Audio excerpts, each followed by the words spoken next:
Good afternoon, everyone. Thanks so much for being here, for showing up for this event. I'm Mariko Lockhart. I'm the director of the Seattle Office for Civil Rights. Our office supports 4 commissions: the Seattle Women's Commission, the Seattle LGBTQ Commission, the Seattle Human Rights Commission, and the Disability Commission. They, along with the Immigrant and Refugee Commission, have joined together, and I want to commend all of them for this effort. It was put together rather rapidly, but in concern for the coming end of the eviction moratorium, and knowing that many of our local residents are facing eviction at the end of that moratorium. And so they've put together this event to bring information and resources to all of those who can attend either here in person at City Hall or online, to help provide information that can support renters facing eviction and can help share this information more widely. It's been a tremendous collaborative effort. I also want to thank our staff, Marta Idowu, who is commission liaison and supports 2 of our commissions. She's done an amazing job in supporting this event coming together.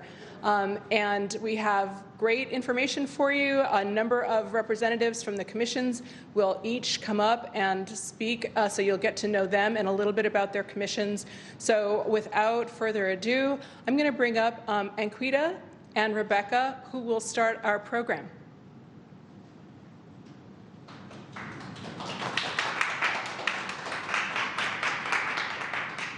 Hi, my name is Anquida Adams, and I'm co-chair, one of the co-chairs of the Seattle Disabilities Commission, and I'm Rebecca Bryant, one of the co-chairs of the Seattle Women's Commission. Thank you for joining us this evening.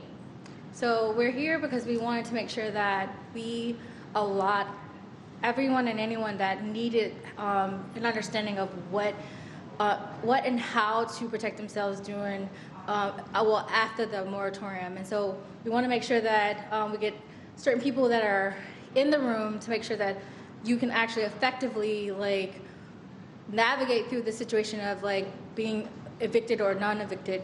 So I guess we're going to start the program right now. We're going to bring up we have Councilmember. Councilmember Sawant. She's going to come up. Yeah. Thank you.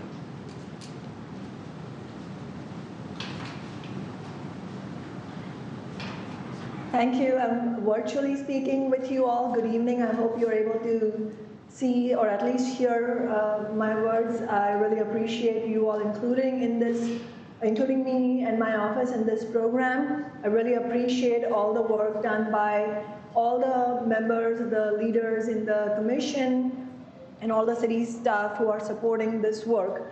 I think it's important to note what we won yesterday. Yesterday was a big day for renters' rights victories. We won the right of first refusal to close the loophole that has for 40 years denied eviction protections to renters on fixed-term leases. So, for example, if you are on a 6 or 12-month lease, then you were denied what are called protections under the Just Cause law of Seattle. And this was a law that my office co-sponsored with Councilmember Morales' office. It's important that this law has passed.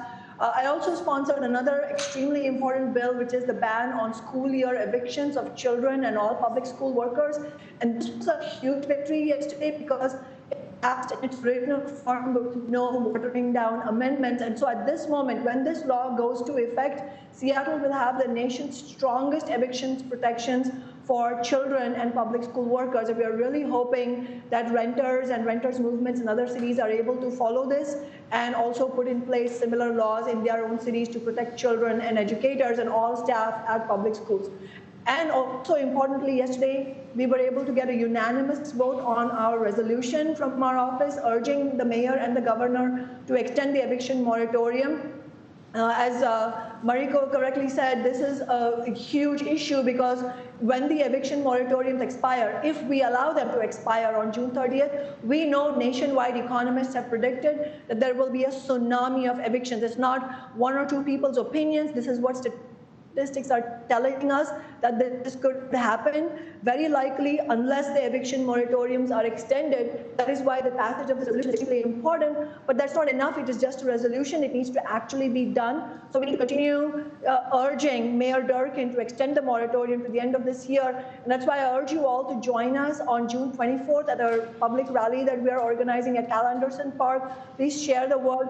We need the commissions to speak at the rally as well, and renters also to join us in making sure that we extend the eviction moratorium to the end of this year and then continue the fight for rent control, canceling COVID debt. And just two upcoming legislation I'll mention in closing is at the June 22nd Committee of the Renters' Rights Committee of the City Council, we will be discussing two further pieces of legislation from our office. One, which is requiring landlords to give 6-month notice for rent increases, and to require landlords to give assistance, economic evictions assistance to renters if they are pushed out of their homes because the rents went up dramatically. So, and I'll just say in closing that it is so important for us to fight for the eviction moratorium extension, because we know it disproportionately affects communities of color, and we know 9 out of 10 evictions end up in homelessness. So we absolutely owe it to our communities of color, to our women in our city, and to our most vulnerable community members. Thank you so much.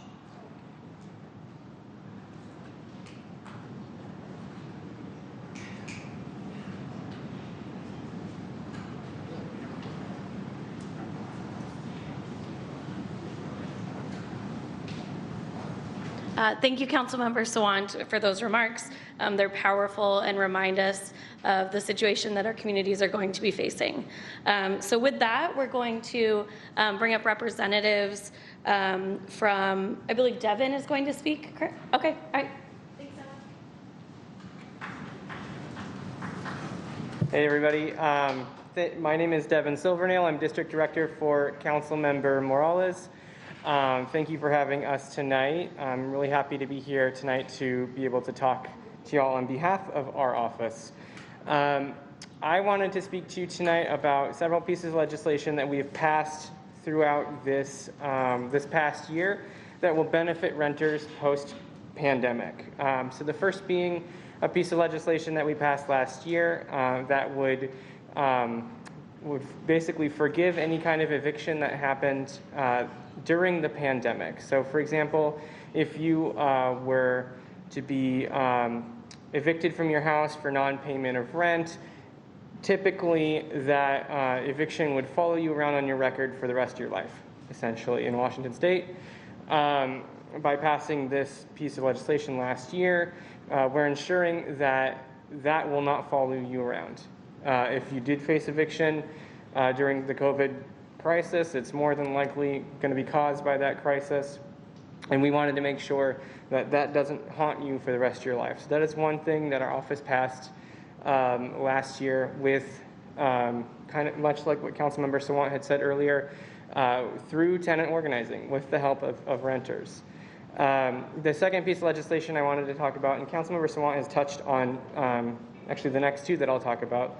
But the first one is the Sound at Home eviction defense that was passed yesterday at the full council. What that would do is if you're a renter and you faced a hardship during the pandemic that led to you falling behind on rent, your landlord cannot evict you for that happening. And it's pretty simple. Basically, that would provide you a defense to eviction if you ever went to court. Also, you know, by the sheer fact that it exists, it also is a deterrent to eviction, and you know, would push landlords hopefully more towards something like offering rental assistance and you know, maybe mediation to help you figure out a way to you know, to get things going in the right direction. We also passed, as Councilmember Sawant said, the closure of the lease loophole. That's something that we jointly sponsored with Councilmember Sawant's office. And as she said, you know, it provides you a right of first refusal to renew your lease at the end of your lease. It also gives you more bargaining power in the case that you're going to be doing a mutual termination with your landlord. And it actually extends protections to folks who are being displaced from their home by extending tenant relocation assistance to more and more tenants in Seattle. All of these things were won because of the involvement of tenants. I'll say not just having folks show up, but having folks at the table from the very beginning, sitting with us, crafting ideas, pushing things through and organizing. And I always want to stress that with renters, that your power is in your numbers. When I think about tenant organizing, I always go back to the quote from Frederick Douglass. Power concedes nothing without a demand. It never did. It never will. That's absolutely true when it comes to asserting your rights as a tenant and to getting more rights as a tenant. And so I wanted to come and let you know just about a couple of those things that we passed recently because of the power of tenants in Seattle. And it's because of you and neighbors like you that thousands of people are going to have those protections. So I just wanted to close with that. I want to thank you again for having us here tonight from Councilmember Morales' office. Please feel free to reach out if you ever have any questions or concerns as a renter. You know, we're here. You're our constituents. We're here to help out if you need that help. And SDCI, folks from SDCI, I believe, after me, will be able to give you even more detailed information on the implementation of these new laws. So thank you very much and have a good night.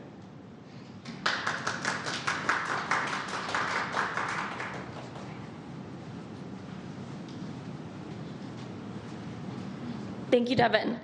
We're now going to take a few minutes for each commission to speak about the work that we're doing so that you get to put a face to the name with the various commissions.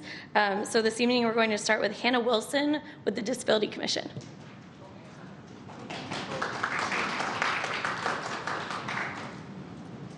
Hello, everyone. My name is Hannah Wilson, and I'm currently the co-chair of the Disabilities Commission.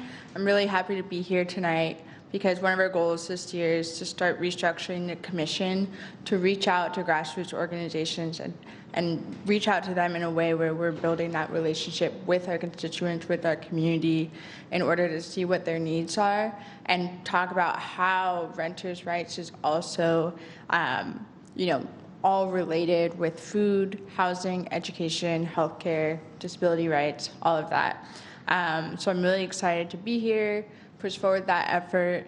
And also, in my free time, I am a farm manager at Yes Farm, and so I wanted to share some food resources that I have.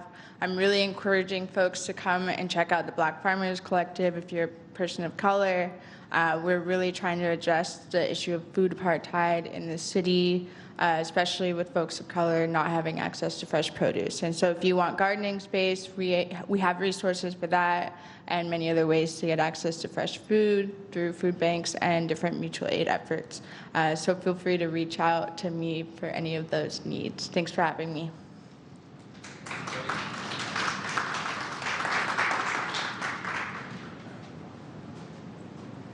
Fantastic. Thanks, Hannah. I'm a radish gal myself, so I might be coming at you for some of those.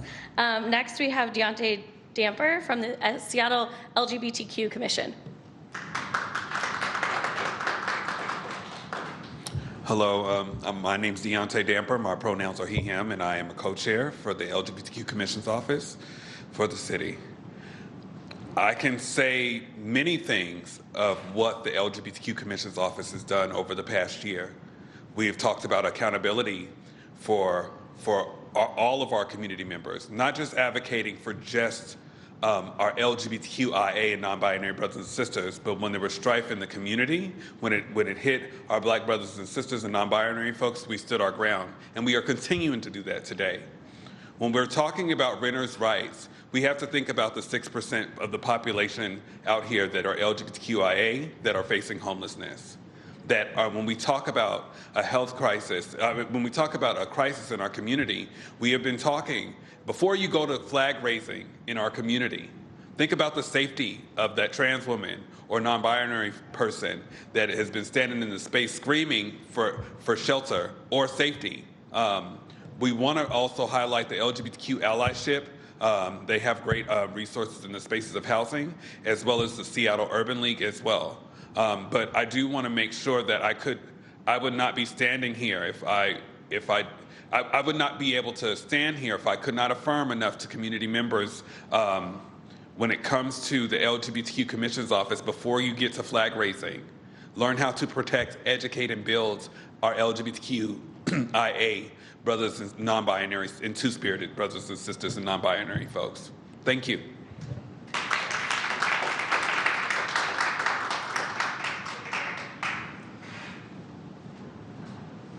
Thank you, Deontay. We are clearly a better city with your voice around. Thank you.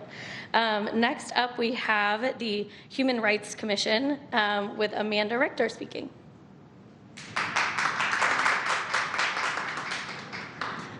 Hi, I'm Amanda Richter with the Human Rights Commission. Pronouns are she, her. And I think that this is the heart of the mission of renters' rights is human rights. Housing, the right to be safe, the right to be healthy, the right to thrive within our communities. The Human Rights Commission gets support from the community members to try and hold the city of Seattle accountable to systemic oppression, human rights issues, and that's all I have to say.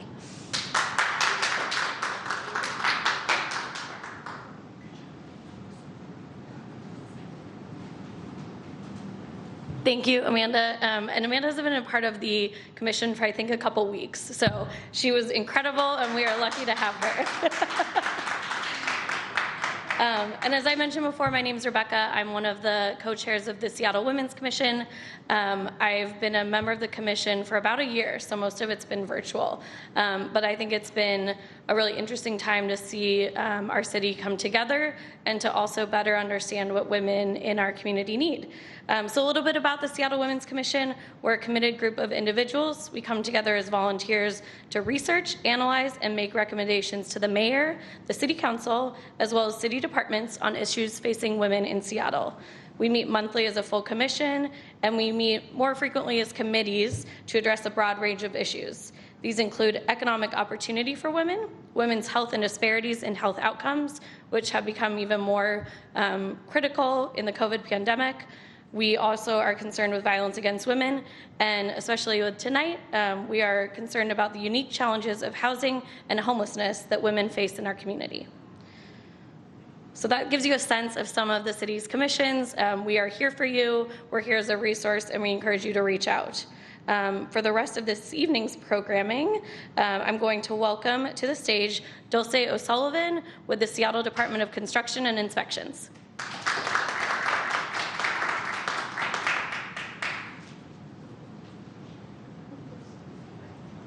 Hi everyone, can you hear me?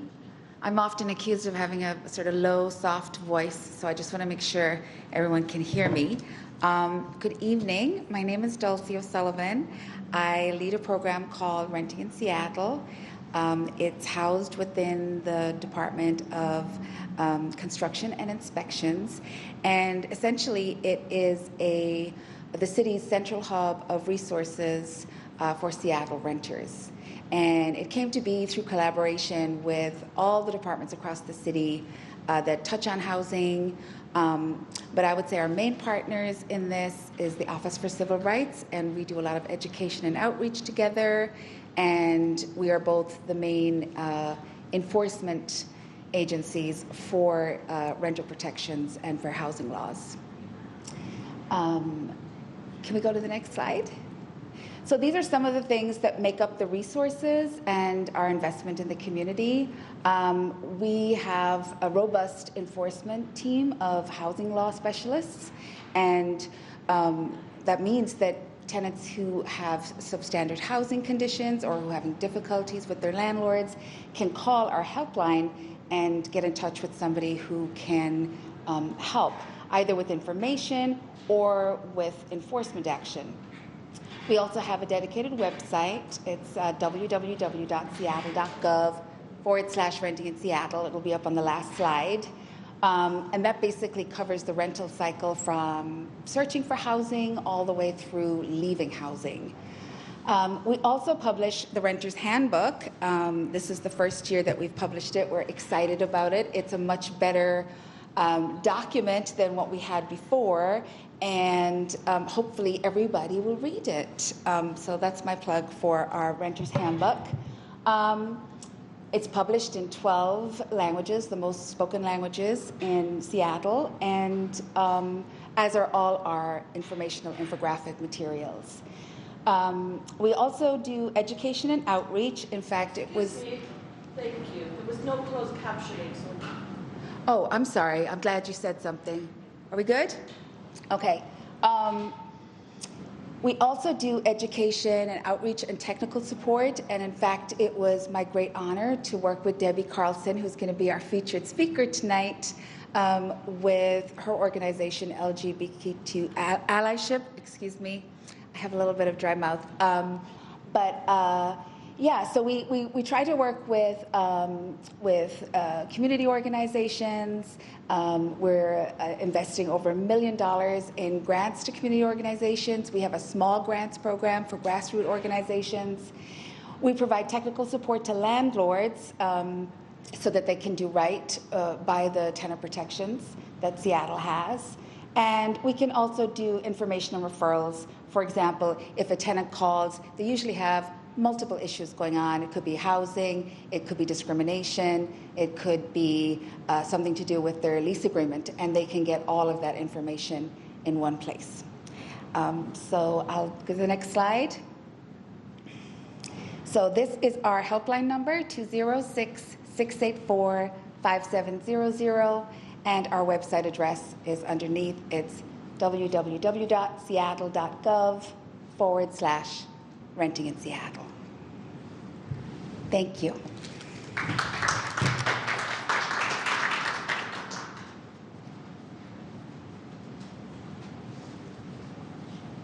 All right, and we are going to spice it up a little bit. In pandemic times, there's always something fun.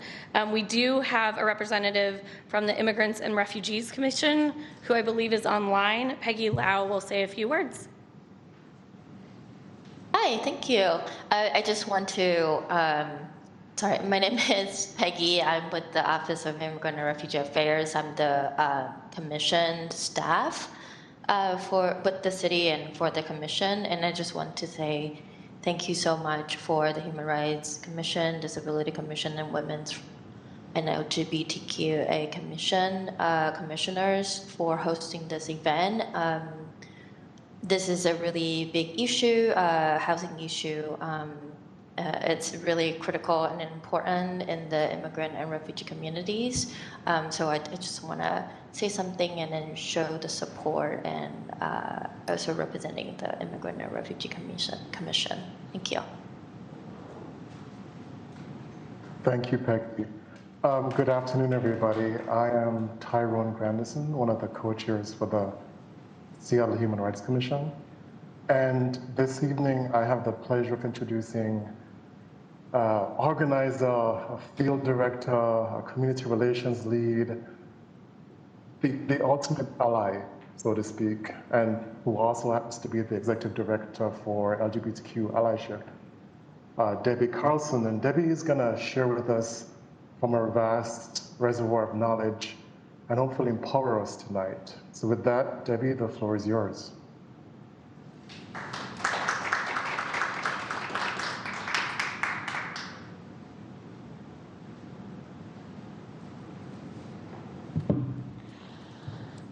So hello, everyone. Thank you for having me. My name is Debbie Carlsen. I use she, her pronouns. I am a non-binary working class femme.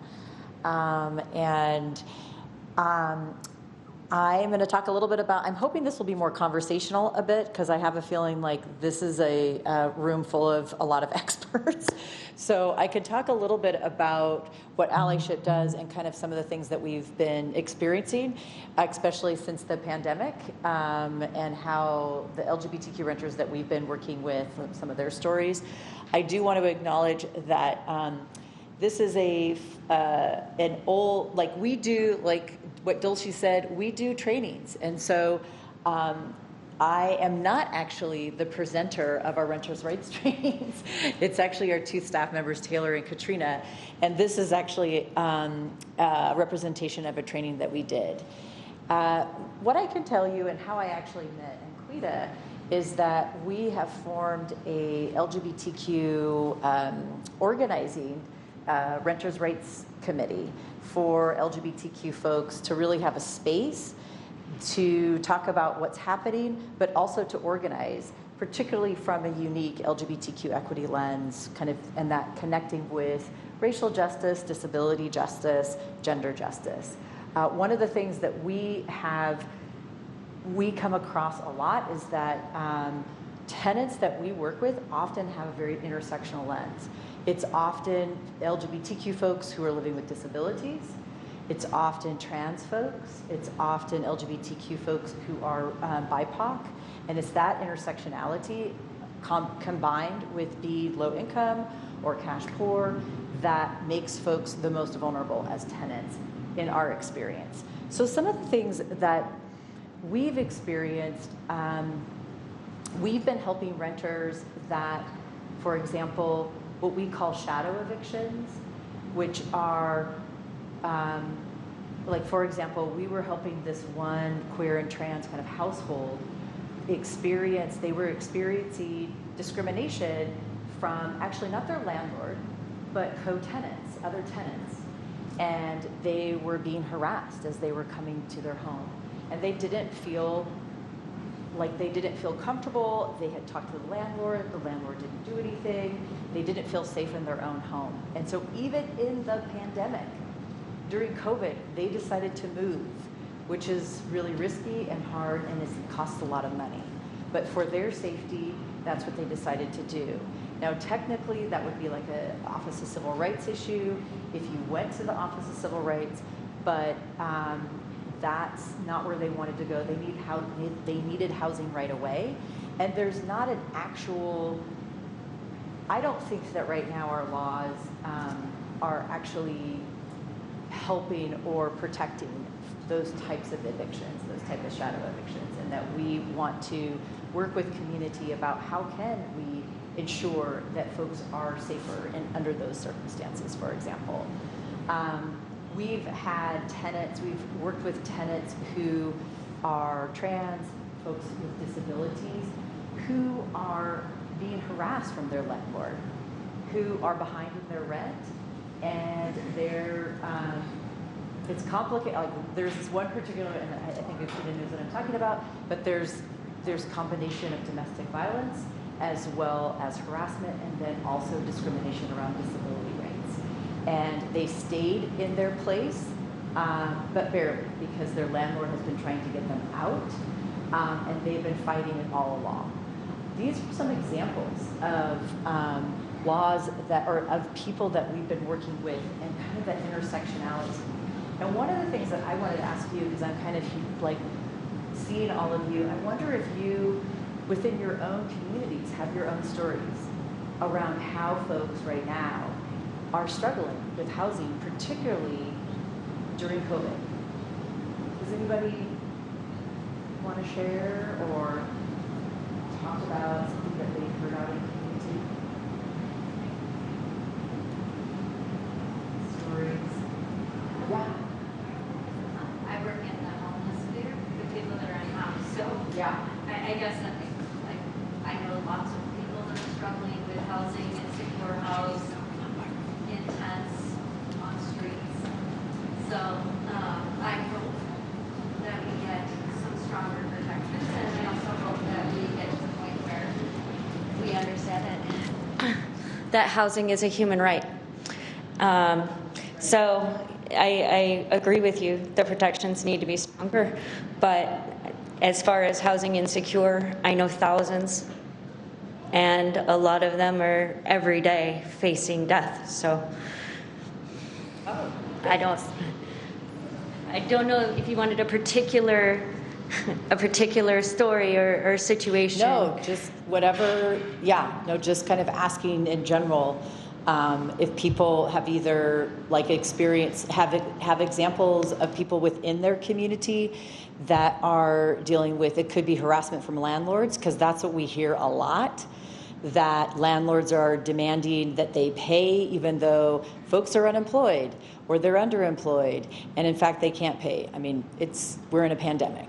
And what we know is that you can't be evicted, although we still have experience and have been supporting tenants who have been evicted. I'm seeing some nods. There was a murder earlier in the year regarding exactly that. I didn't quite hear that first part. There was a murder very early, it was either late in last year or early this year, for that exact reason, an illegal eviction. And instead of going through the court, the man that was renting to them killed them both. And we're seeing illegal evictions, maybe not to that height of violence, but this is a real thing that really happened in this area. And if it gets that bad, when we look at situations like that, there's always others that we're not hearing about that maybe didn't get to somebody being chopped up, but still had their things thrown out and the door locked behind them. Right. Thank you. So situationally. I wanted to ask, so we do have a PowerPoint. I wanted to ask if there was any specific things that people wanted to know, they wanted to take from this time, like that they've been curious about.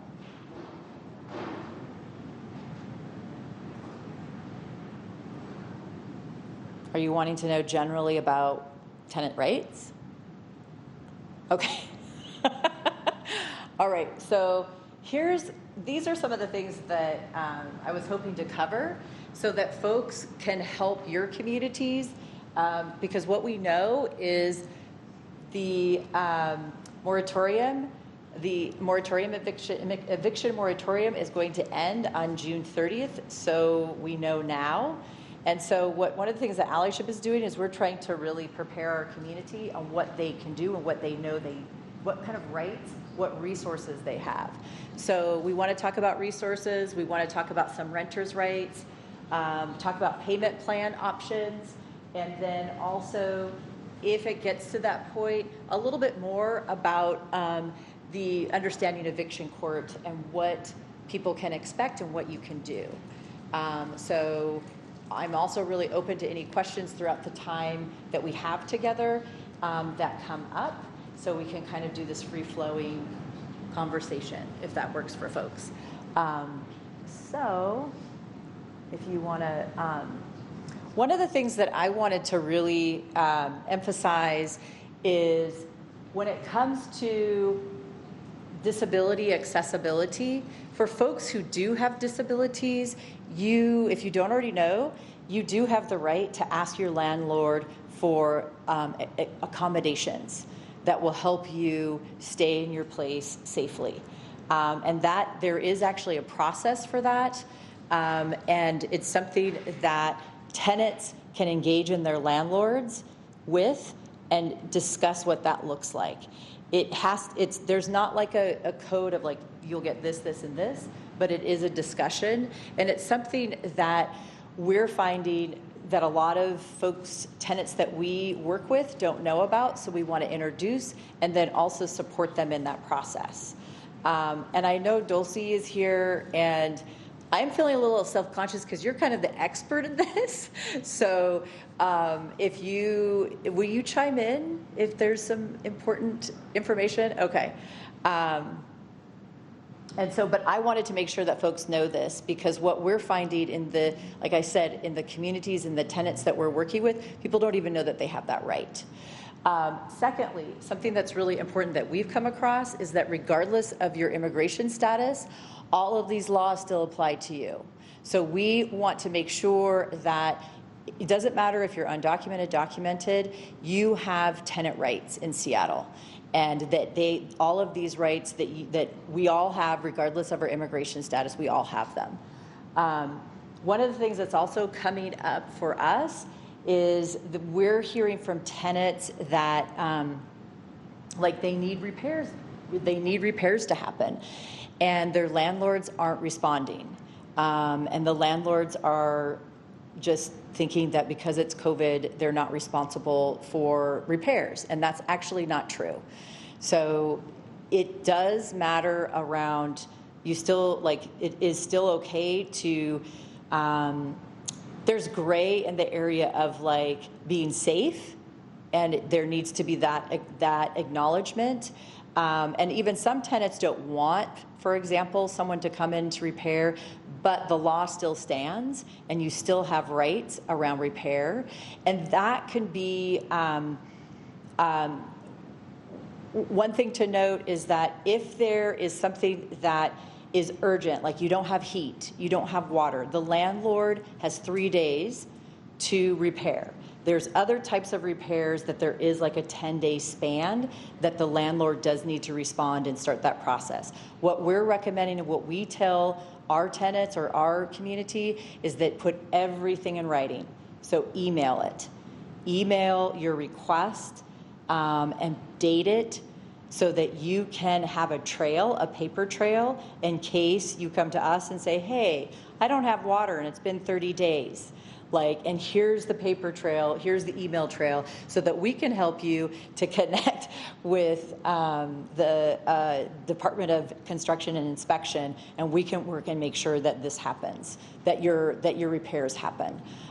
So that's, I just want to make sure that folks recognize that, know that as far as your rights, and if you want to keep going. Any questions about that? Yeah. Please call us if you haven't had water before 10 days.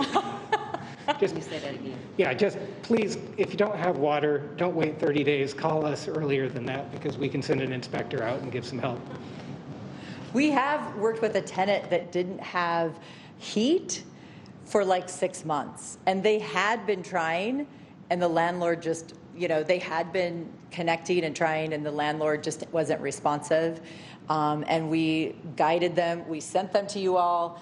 But it does happen. I think you all know that. But yeah, were you getting up to ask it? Oh, okay. Yeah. Thanks. Can you talk a little bit more about the process you mentioned in terms of disability accessibility and accommodations? So I'm going to be honest with you. I don't know the whole details of the process. I'm going to say, do you know the details? And if not, what I can do is I can get that to you.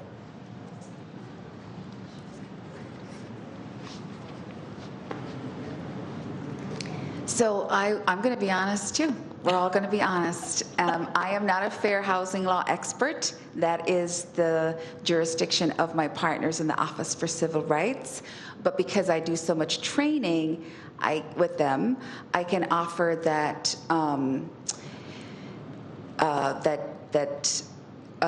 reasonable accommodation requests are for changes to business practices or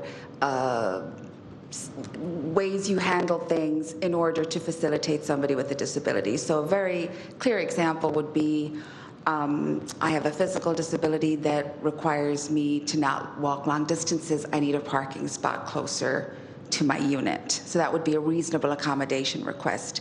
And the landlord is required to engage with you and to attempt to facilitate that. Yeah. I have a question regarding that. As far as a reasonable accommodation request, what I'm hearing about is air conditioning in senior homes and things like that. Is that reasonable as temperatures go up this summer? Oh, I just know that's a good one. Wow. Like some cities have precedent with it, but usually down south. But we're seeing spikes in these numbers, and it puts our disabled and vulnerable at risk who are renting when the landlords think it's not needed. It puts lives at risk. I know that we have a minimum temperature in the cold weather months because heat is legally required. I'm not sure about air conditioning. I don't think so. Maybe, not 5 years ago, but as we go within these next 5, it's going to continue to climb. And I think those that are vulnerable, maybe that should be a reasonable accommodation request that they can request. Well, anybody with a disability can request a reasonable accommodation. Actually addressing that particular one might, be some fight from the landlords. Right. And then the second part of your question was a reasonable modification request. So that's a physical change to the building or to the structure. And landlords do have to enter into, engage to see if that's possible. The tenant will be responsible for paying for those changes, though, and may have to restore them when they leave, unless they rent in a federally funded building, in which case I think they do not have to pay for that modification. So. I was going to say, I want to add to it, like, if you guys come to our renters committee, like, we have someone that they're so into disability accessibility within renters' rights, and so if you come, like, they probably have the information because they're so into, like, the laws and how to like understand, like, what processes that are in place. So I would put that plug in to come to the renters committee. It's on the first Mondays, yeah, of the month. Yeah, and I will say that we have worked with a tenant with that exact issue, that they needed accommodation to have a parking space closer to their entrance. And we have also supported tenants with modification and that process, and help them to gain resources so that they understand that process and how to do that. So that's something that our staff can do, is you call us up and our staff can support you and take you through that process, give you information about it and so forth. And what I can say is I can give you Taylor Farley, who's our program manager. They're one of the folks that have been doing this work for a while, and you can email them at taylor@allyship. You can also give us a call at 206-428-1986, and all this is on our website. So please do call us if you want just some support around any of these tenant issues. But with that being said, I'm not going to go over all of these, but I wanted to make sure that we did go over just cause eviction, and both Devin and then Councilmember Sawant talked about this. We all have the right where, as far as a tenant, if in Seattle, there are 18 reasons that are just cause for a landlord to say that they're going to evict you, essentially. There are reasons like they're going to sell if it's a house, they're going to sell their house, or they're going to remodel. Those are some of the reasons, and what the law has traditionally been just for folks and tenants who were month-to-month renters. And what both Devin and Councilmember Sawant talked about is that they actually expanded that just cause protections to now lease people who have leases. So essentially all tenants are now covered. So regardless if you have a lease or you're month to month, you're now protected, that you can't just be randomly evicted. And that's great news. And we're really, really excited about that win. The other thing to note, there is, if people are not aware, there is a tenant relocation assistance ordinance here in Seattle. You actually, if for some reason the government, meaning Seattle, shuts down your building, or if in fact an inspector comes and says, oh my gosh, I'm not sure what a typical thing is, but maybe like, oh, the electrical systems are horrible, it's dangerous. We need to get all the tenants out. You have to leave, right? The city of Seattle, you have to apply, but the city of Seattle offers you as a tenant relocation assistance. You have to be in connection with your landlord around this, up to $2,000 or I think it's 3 times your rent. So it's kind of a range of that. And so for those folks that who are tenants, it's important that they know that they have this access, because we all know that when you move, move-in fees, all the costs of moving is just like, it's out of this world as far as expensive. So this is actually a right that we have as far as in Seattle, and that's exciting. The other thing is I wanted to make sure that people knew about source of income discrimination, and what that essentially means is that, and that's kind of a recent win, and I don't know what our next slide is, but within, I think, the last 5 years. But what that means is if you have a housing voucher, Section 8, so there's the relocation. Yes, 3 times the rent.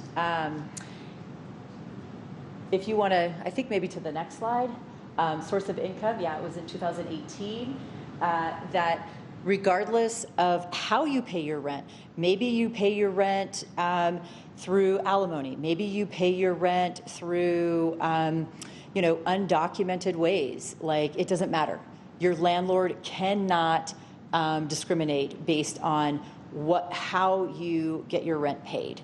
And that's really important because I can tell you, we had a tenant up in Snohomish, so this is outside of Seattle, and the person's economic status changed, and they got on, they applied for Section 8, and they received it, and they literally were, they had been living there for years. Their landlord said to their face, like, I'm not going to rent to you because you have Section 8 housing. I don't want any Section 8 housing folks in my units. And that's illegal. That actually wasn't illegal at the time. Now it is. There's now a statewide law. But in Seattle, that's illegal. And not everybody knows that. You cannot be discriminated based on the type of way that you pay rent. So that's actually, folks still don't know that. So I'm going to move the slide. Any questions about some of these laws? Did you all know this? I knew about one of them, but that's because it's a huge win, and that is the discrimination on sources of outbursts. You guys are talking to mine. I am so sorry, Martha. Okay, go ahead. I said I had known about the one, but it's a huge win. I don't, when we talk about the discrimination tied to sources of income throughout the country, I'm on national calls all the time where people think that that is the status quo, and I'm like, hey, we set precedent. Check it. Yeah, and now it's statewide. So yeah, throughout Washington, people are protected. This happened. This happened, I think, last year. Yeah. Okay. I do want to. I don't know the time. I don't know how much time I can give you a time check at 6:20. I have one question. Fantastic. Thanks, Ty. Oh, okay. Yes. Is there a question? So I have one question. Yes. So the question is, like, the information so far has been amazing. Is there a resource somewhere that I can look at and get the full landscape of my rights? Is there something that's comprehensive, or is it like in different spots? I would recommend that you go to Renting in Seattle, which is on part of the Department of Construction and Inspection on their website, at the Seattle website. They have a pretty comprehensive look at all of your rights. And I know that they just have a recent booklet out, as Dulcie said, so I'm excited to see that as well. Perfect, thank you.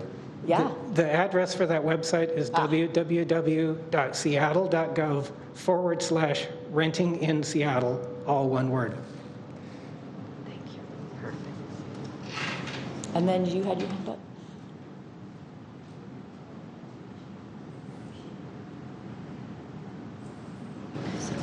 I was just curious if you had any information about the eviction resolution pilot program. Oh. Yeah, that's pretty new, and that's a state-sponsored law. And it basically is a 2-year program, and so that's just come out of the Washington State legislation changes to tenant rights in the last few months. And it's basically a 2-year program that requires mandatory arbitration or mediation of an issue if it's for non-payment of rent. before you can proceed to an eviction. That's my understanding. This is all very new, and our heads are spinning, and we're subject matter experts, so I can't imagine what that's like for renters and landlords. But yeah, that's my best answer to that question.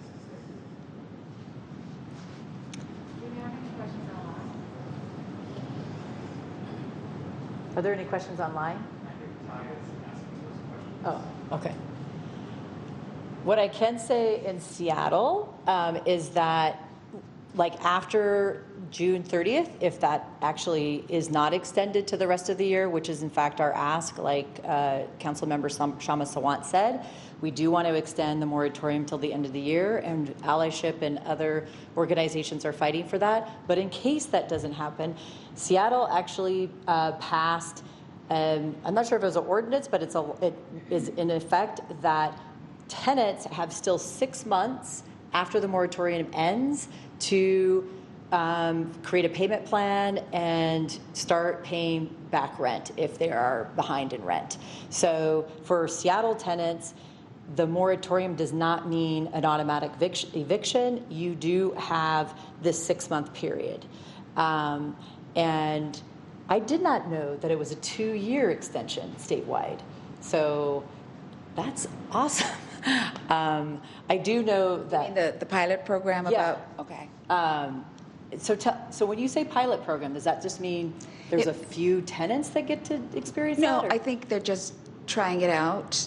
This is what they want to see, because people who, they don't want people getting evicted for being behind on 1 month's rent. Right. That benefits nobody. Right. And so if it's an issue of non-payment and the tenant can make good, it could be an interruption in income or something like that, that's not going to be permanent, because lots of us are living paycheck to paycheck, so it can happen. So it basically gives those tenants a chance to stay housed and not experience homelessness or get further into trouble financially. Yeah. That's a huge win. Okay, that's really. I know that. I also know that as far as statewide, we now have the right to counsel, which also Seattle also won that right, which I think that happened at the beginning of this year. So these are laws that are like coming up, and what we're trying to figure out, maybe you already know, is that a law passes, right? And so when does it go into effect? And so we've been trying to figure out, like, from the moratorium, if someone does try to evict you, with the right to counsel, you have to have a certain income level, but then you can go to an organization called Housing Justice Project, and you can get access to free legal counsel to prevent your eviction. And I'm going to say, go, I'm going to take tea with you. Say more about that. Yeah. So actually, that was part of the 1 point, I think it's $7 million that we invested into the tenant advocacy community, is funding the right to counsel. And my understanding is that folks will be asked to probably certify that their income level doesn't allow them to retain an attorney, but I don't think it's their aim to screen people out. I mean, attorneys are really expensive, so. But basically, it means anyone who's subject to an eviction action has a right to an attorney, has a right to be represented. And the city is funding that effort. Do we know when that goes into effect? It's in effect now. I didn't know that. Okay, so. Yeah, and the laws that all changed at the state level, they went into effect immediately. Yeah. Okay. See, I mean, we even advocated for the right to legal counsel, and there's just so much information. So this is great. I'll also say that on a statewide level, we also know that now statewide, everyone has access to just cause, and that was a huge win in the 2021 legislative session. So Seattle has a great protection, but now it's all statewide as well. If we could go to the next one. Next slide, whoever's doing that. So we wanted to, one of the things we're also doing is trying to demystify eviction court for folks in case this happens. And this is not my area of expertise, but I'm going to talk a little bit about it because we are noticing that people are getting different types of eviction notices and they don't know why. So if you go to the next slide, please. So I think what I would really emphasize because of COVID is that the 14-day notice, which is if you don't pay your rent. And that's what late rent, late utilities, and so forth, or even late in your installment payment plan, that the landlord it would be a 14-day notice, and you still have rights to. Now we know that you can't be evicted, but sometimes even landlords don't know the law. So this might happen, and particularly around, and again, it would be a 14-day notice. And what you should do if you do get that, call Allyship, call the City of Seattle, or call the the Housing Justice Project to help you navigate the legal system around this, so that you immediately connect with your rights around it, because you have the right to fight it and actually not be evicted. And can I just add that please. It's really important that renters know that when they get that first notice, the 10-day or the 14-day or the 3-day, the Renting in Seattle helpline should be the first number they call, because we have enforcement authority over those notices. And there are all of these technical requirements for notices now. There's all of this required language that needs to be on notices. And it's fairly new requirements, so a lot of landlords don't know about it. And so if you have been served a notice that does not have all of those technical correctness to it, then we can require it to be rescinded. And so usually Housing Justice Project is the appropriate resource once it looks like you're going to be served with an eviction summons, but we would be your first stop for notices. Yeah. Okay, thank you. The other thing just worth noting is that if, payment isn't an issue for you, but your landlord is, saying something like, well, in 7 days, actually, I'm going to renovate my place, so sorry, you got to go. Under the law, you actually they need to tell you at least 20 days if there is a just cause for them to evict you. So you have actually more time. Not a lot, though. I mean, that could be extended, but at least that's the minimum. And that's now for all tenants. If you want to keep going.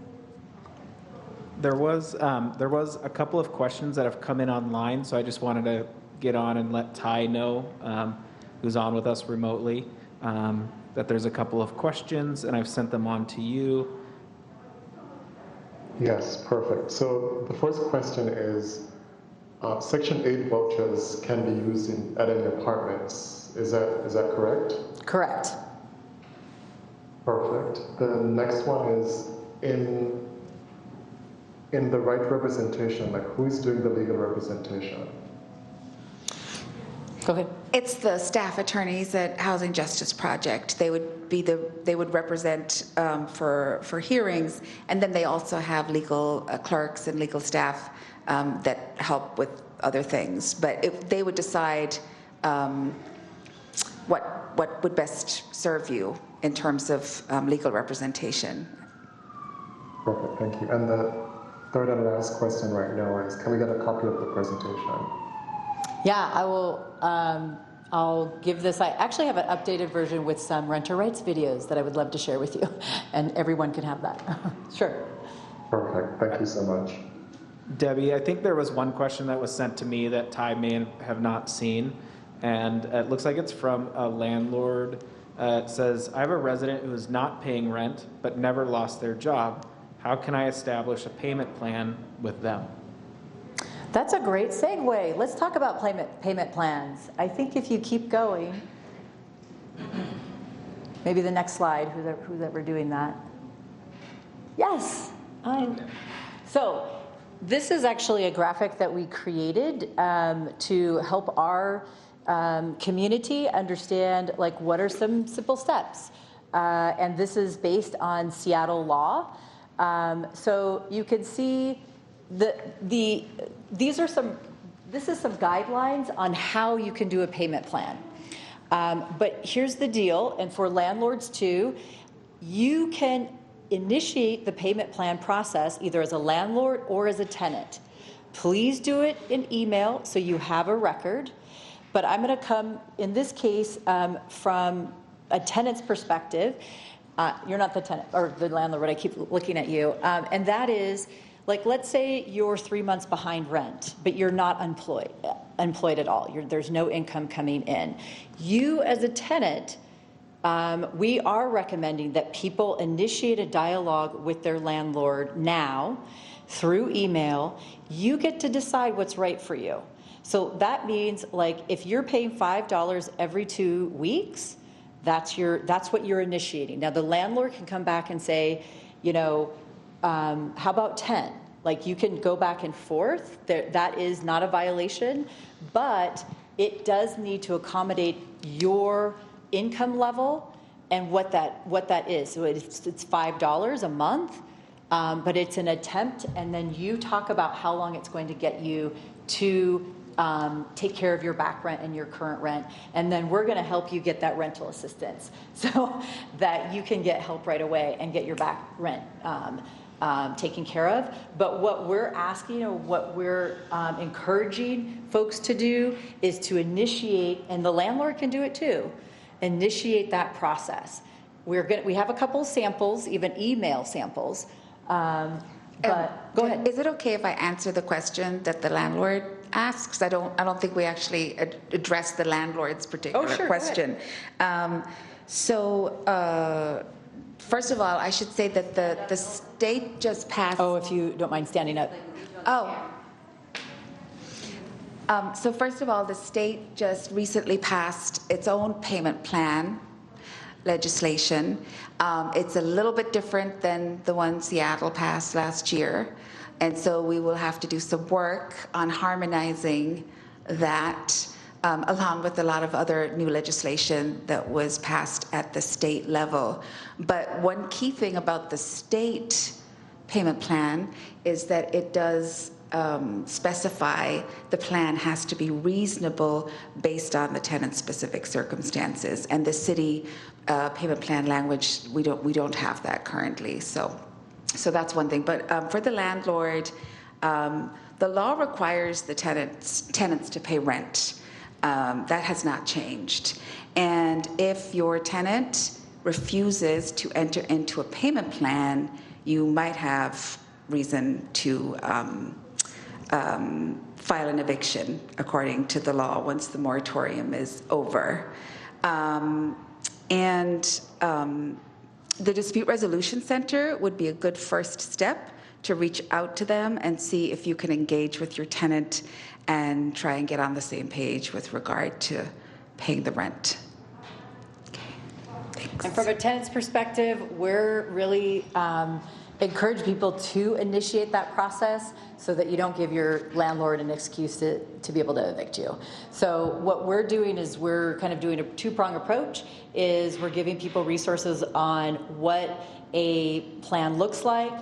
And if you want to keep going, the next slide, but then also giving people access to rental assistance. So this is a sample letter of an email that you can cut and paste to give to your landlord and to talk about, like, how to start negotiating that. And we're going to give this to you, so you'll have this. And then if you could do the next slide. Here's another example of what you could do as far as initiating an email with your landlord around a payment plan.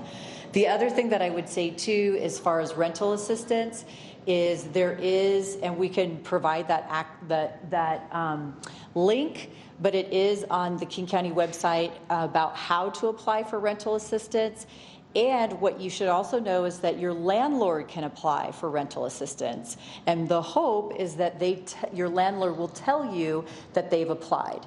So you can apply, or your landlord. You won't get double rent, but one of you will then hopefully be accepted so that you all can be caught up in your rent. And so that link and that money is open, and it's available for everyone. And we're happy to help you find the link and give you the link and make sure that your communities have that link right now. Any questions so far around this? Not around that, but one online from a landlord asking, can I evict residents from a garage because the city of Seattle wants me to move our garage cans in front of their garage? I would suggest calling the Renting in Seattle helpline and getting some advice directly from the department about your rental garage, because we don't allow renters to live in garages. So maybe it's a converted garage to an accessory dwelling unit or something like that, but it would be alarming for us to find out that somebody's paying rent to live in a garage. But I would call the helpline and they will be able to give you technical assistance. Thank you. I did see another message from that same landlord that said they don't live in the garage, they rent it for their car. Oh, okay. Well, that's a relief. That is different.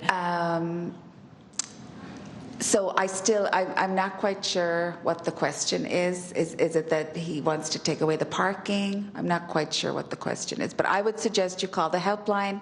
They are there to help landlords with technical assistance as well as renters. If you go to the next slide, please.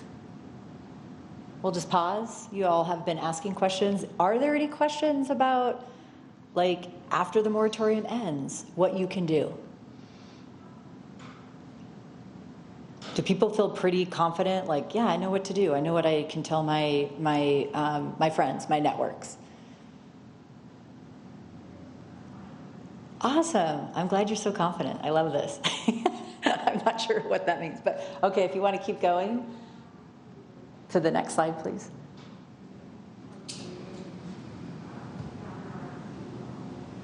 So I did want to share with you definitely pertinent resources for you all. We recommend Allyship, but we also recommend Q Law Foundation. They've been doing renters' rights trainings as well, and we've been working together and partnering. Yes? I have a question. What about individuals that have been placed in places like the Executive Hotel and stuff by some of the removals? Would you, I can't hold that. I'm going to hold it here. Okay. Would I recommend they go to you, or is there somewhere else if they feel like they are being bullied because of their two-spiritedness? Or who in the community actually does it for the homeless shelter, you know, those programs when people are being harmed because of their gender identity? Yes, they can absolutely come to us, and we will give them resources, what we know, what they can do, tell them about the law, and then also coach, assist, support in next steps. And maybe make a referral to the Office for Civil Rights, because they can investigate situations where people are being discriminated against. And that's, I think, oh, maybe not. Usually that's one of our resources. But we've already mentioned the Housing Justice Project, which again, as Dulcie said, has gotten funding to support the right to legal counsel for people within Seattle. Lavender Rights Project is further south, but I know that they also, the LGBTQ organization, they are also doing tenant law and protection and information. And then there's, we work with Tenants Union. There's some other, Solid Ground also does this. So there's resources for you all to know about. And it looks like you're about to talk, but, oh. I'm just trying to move the phone away so it doesn't feed. And if you could keep going. The next slide, please. More resources for you all. One thing you can do, and this is something that we actually found out by one of our Renters' Rights Committee people, is that there is an eviction complaint form link, and you can, if you are getting harassed by a landlord with eviction, and it is happening, that's another resource that you can go to and link on and actually file a complaint as well. So that's a new resource that we found out and we're telling folks. And then a lot of these resources we've already mentioned. And then if you go to the next slide, please. And go to the next slide, please. So this is something that I wanted to talk about as well, not knowing how much time we have. But what I really appreciate is that, for example, Devin was talking about certain laws that have been happening because of tenant organizing. And I do want to really recognize that. Right now, there's a coalition called Stay Housed, Stay Healthy. It is over almost 50 different community-based coalition or community-based organizations coming together. We are organizing together. We have supported the expansion of the Just Cause, like we just talked about.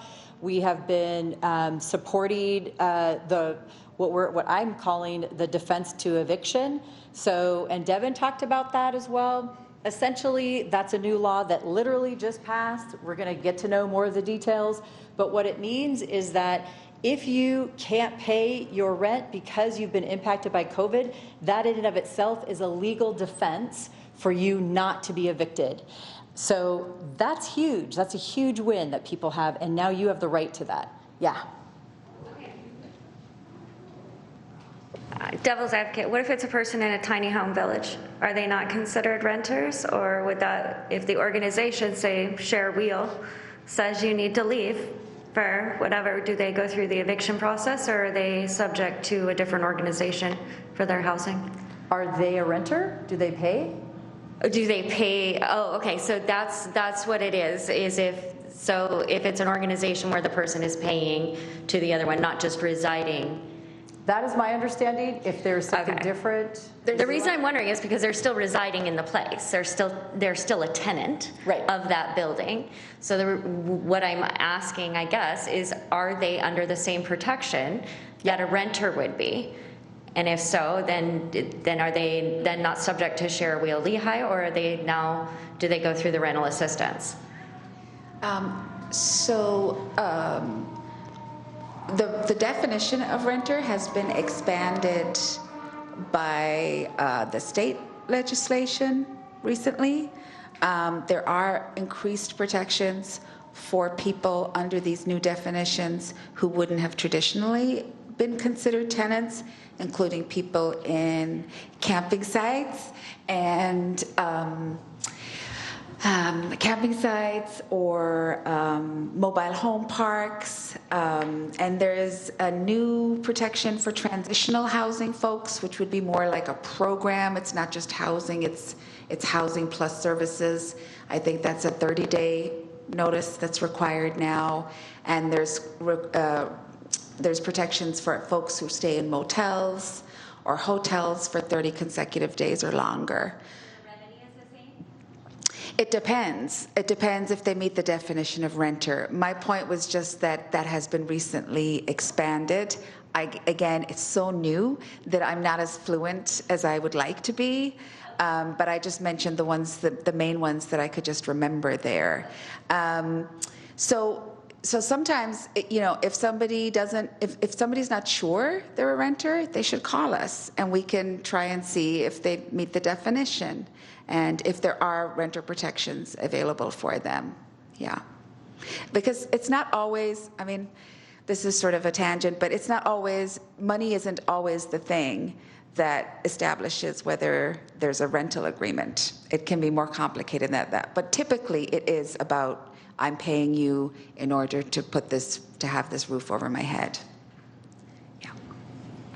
We have a question online from Tracy Smith that has some context to it. I'm going to unmute Tracy right now. Tracy can provide your background and the question. Yes, can you hear me? Yes. I'm a renter and I was a paraeducator last year. My son was not connected to education.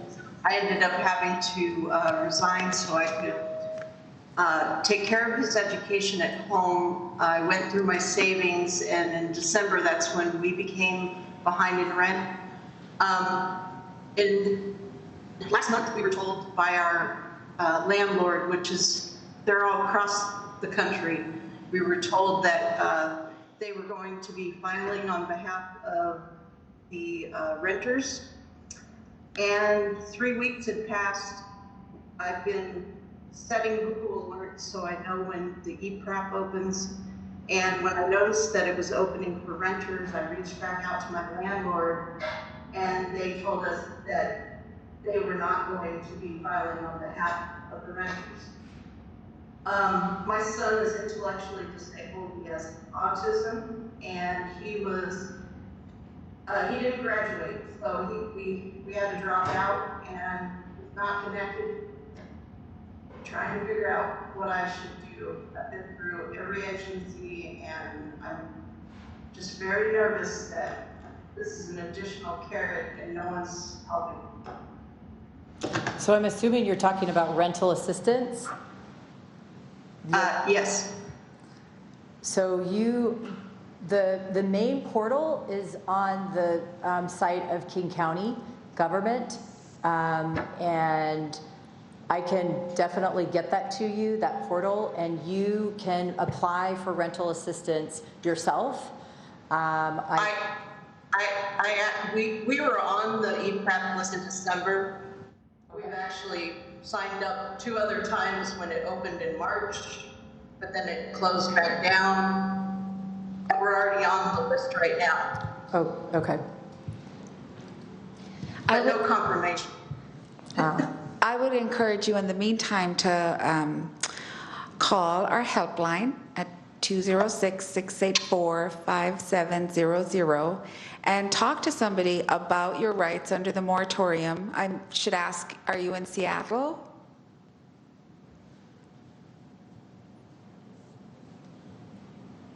Are they gone? Okay. We're in Redmond. Oh, okay, yeah. Well, I would reach out because there are increased protections under the state laws. So I would reach out and get some advice from some resources in the Redmond area. Yeah. Okay. That's what we've been doing. Like the housing justice project is King County, and so you could go to the Housing Justice Project to find out more about your legal rights. Or call the tenants union. Yeah. So just get informed about your protections under the moratorium and then under these new laws that the state has passed that give further post-moratorium protections. Just get informed. And what I would also do, which we've talked about, is initiate a payment plan. Start initiating it now, so that you're protecting your right and not giving the landlord any type of precedence to be able to start an eviction process after the moratorium ends.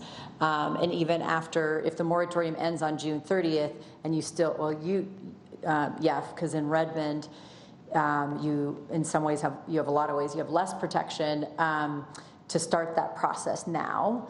And like Dulcie has said, since it's outside of Seattle, you actually have more flexibility in what that payment plan could look like.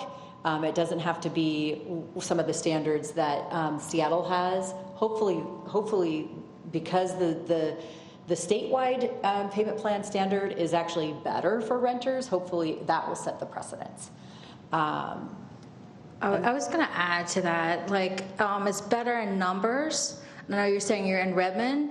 I would get other people who you know that's in the same situation to create a committee or create some type of renters' rights something that could help you out, and then go into your city officials that are there. You have to be your own advocate, because most people are not going to advocate for you. And I know it sounds like really harsh, but these days you're going to have to figure out how and who can get you in a place where you need to be into, because again, most people they only know what's in their jurisdiction, but at the same time you have to literally rally people around you, because it's better in numbers. So I want to make sure that you know that. And if come to one of our meetings. It's online, so it's online, so you don't have to be here. Right, right. Yeah. So, and we can probably get you started somewhere. Yeah. So yeah, I wanted to like give you that information. Yeah, So you're with just making me Chris's think of other permission- organizing responses. Sorry, say it again. I was just saying we're going to share Tracy's email with the group so we can continue helping her. And so I do want to make a distinction, like we're talking about the law, we're talking about your rights, but then there's an organizing response. And that is also important and valid, and we absolutely want to encourage that too. Because there are gaps in the law, and people are still falling through the cracks. So I just want to reiterate what Anquida said. But lastly, I know we're about to close. I do want to mention two things. One is I know that there's a law that some city council members have tried to move forward, and that is eliminating screenings as a credit scores as part of the screening process for tenants. The reason why we're supporting that is because there are economic injustice issues, particularly for folks with color, for folks that are living with disabilities that have lower credit scores, and they're being discriminated because of that. We do not think that that's a good criteria for a landlord to be able to use to possibly screen out. And that's a piece of legislation that hasn't passed, but we're supporting.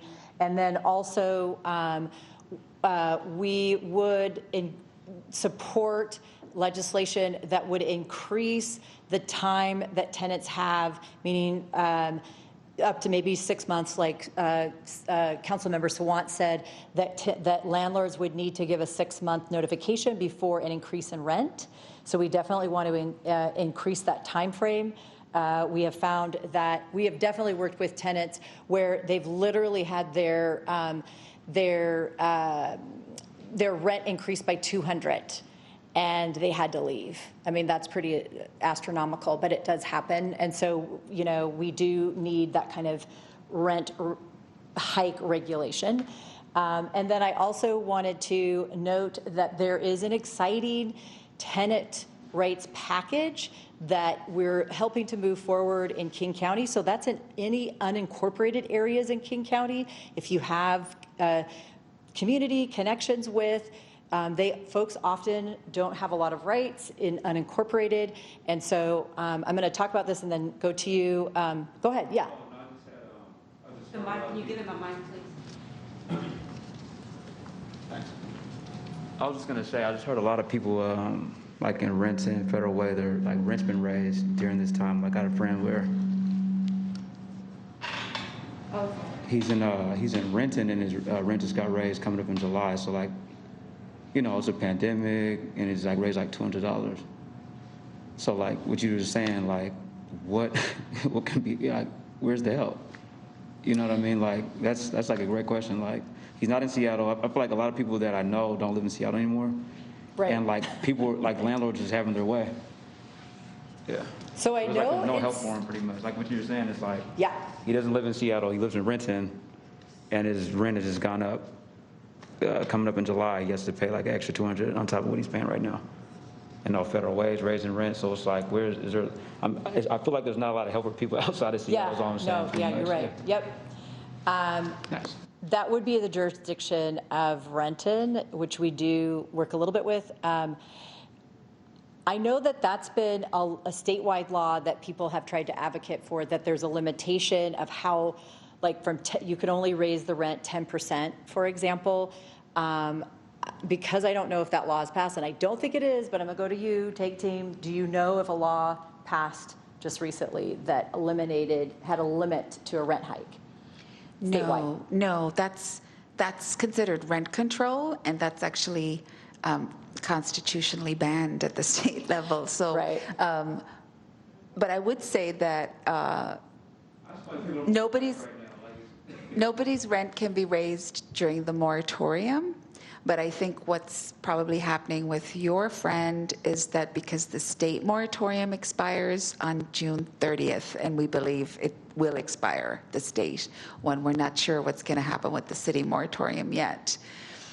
that the landlord probably gave him a notice last month and is timing the 60 days that he would have to give notice with the 1st of July, which is when the moratorium. I feel like people up on the rent. It's just like in Seattle, I feel like I'm like really safe. I have options. It's like I feel like everybody else is like, you know, like how are you getting all this help or how are you getting people help? And it's like it just doesn't feel right, I guess.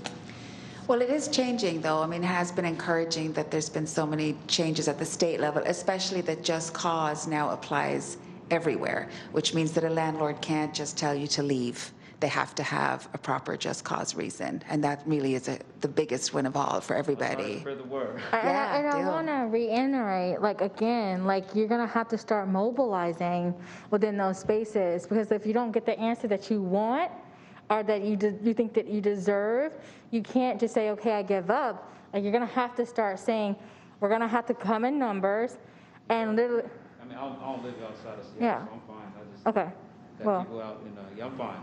Okay. I was just staying in Renton in the Federal Way specifically. So if you can get those people to like connect with some of the actual allyship, the renters' rights, because you have a group down there, right? Yeah, we have a South King County Housing Committee that's active in Kent, and we're working with folks in Renton, Federal Way, and a little bit in Auburn, SeaTac. That's why they plugged it out of the loop a lot. Yeah. Any way you can give that information so they'll know, like for the. I can get it from you Oh. after. Yeah, I mean, if you can email me at debbie@allyship.org, info. Yeah. So we are working with cities to increase, like city by city in South King County, to increase renters' protections. And also, but what I was talking about with King County in unincorporated is that those places are often the most vulnerable, like White Center, for example. But what's exciting that's happening, there's a tenant package. One thing that I'm really excited about is that part of the tenant package is that that landlords have to give a 4-month notice before they raise rent. So it does give a tenant some time. Also, one of the things I'm really excited about is that you're not checking, or landlords can't check Social Security numbers. So as far as the screening, which is important for immigrants and undocumented folks, and that's exciting piece of legislation.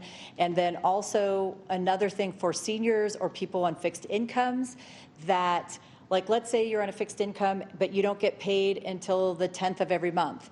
Well, rent's due on the 1st. Actually, this law would ensure that you could work with your landlord where the rent is due on the 10th. So you're never late and not stressed. So this is really an important piece of legislation for folks on fixed incomes. So there's several great tenant laws that we hope will pass and bring stronger protections for tenants in unincorporated King County. But again, this all comes from organizing, just to kind of stress Anquida's point. And with that being said, I think I'm done. I don't think we have any more slides. I wanted to just talk to you and kind of end on an organizing note. And I want to just thank you. This was a total honor. Thank you, Dulcie, for co-presenting, really. This was a total honor to be here. So thank you so much.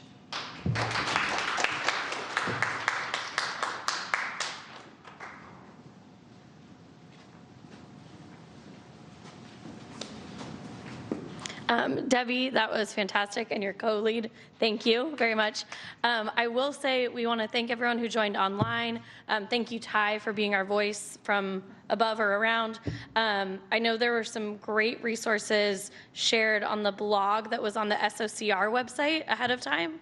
What we're going to do for folks who are here in person, online, and who may watch the form at a later point, we'll plan to update that with a new blog post on the SOCR website. So again, just visit the Seattle Office of Civil Rights website. I think we'll also plan to have all of the various commissions share that out on social media. So lots of different ways. The gentleman who was looking for resources in South King County, we'll make sure to include those as well. So thank you to everyone for joining us. And I think that is a wrap. Thank you. And I guess I'll end on, as Debbie said, like, or as I've been saying, like, we have to literally work together and figuring out within our pods or within our cities, how do we literally go out and we be advocates for ourselves and the community that we're in. So yes, we just want to end on that note. Thank you.